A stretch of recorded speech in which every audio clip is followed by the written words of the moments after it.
Hi, Josh. Hi, Amanda. What are we talking about today? Well, I thought we would talk about fake references. And this is actually something that you spotted scrolling through Instagram last week, a little GIF or a meme, whatever it was, about folks who use fake references when applying for jobs. And it got us thinking about how terrible of an idea that is. And we thought that this would be useful information to share with Connecticut employees with a not to do.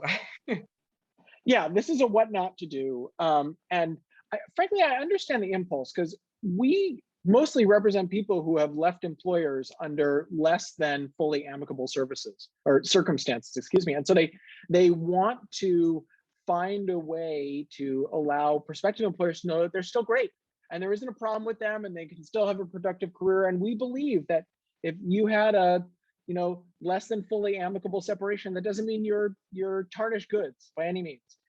But the way to approach that is not to lie about your past and not to ask your friends or your family members to serve as fake references for you. Why? Well, there's a few good reasons. One is probably isn't going to work. Most employers check references. They're going to look and see what the phone number of the company is.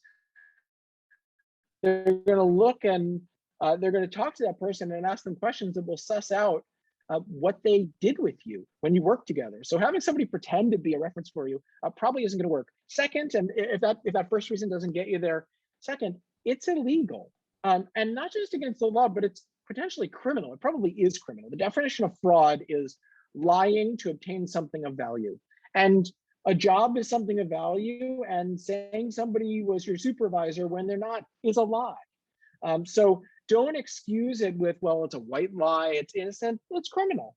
You probably aren't going to be prosecuted for it, but do you really want to engage in criminal activity like that? And the third reason, and I'd say probably the most important one or the most nuanced one from my perspective, is that this kind of lie can follow you through your employment. So let's say it works. Let's say you get the job based on a fake reference, all right? And then let's say something comes up at work. You have a problem. You're going to have a dispute with your employer. You might have been terminated. You need to go talk to an employment lawyer like one of us.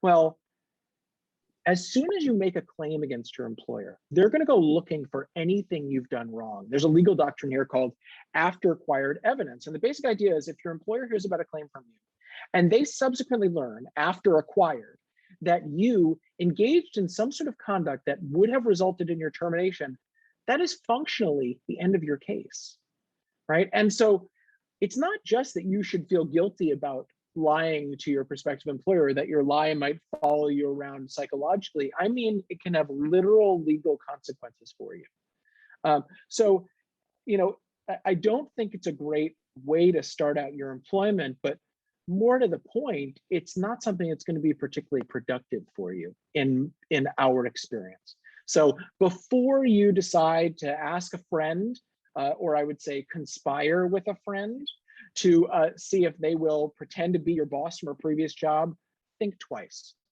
Think about a better way to approach the situation.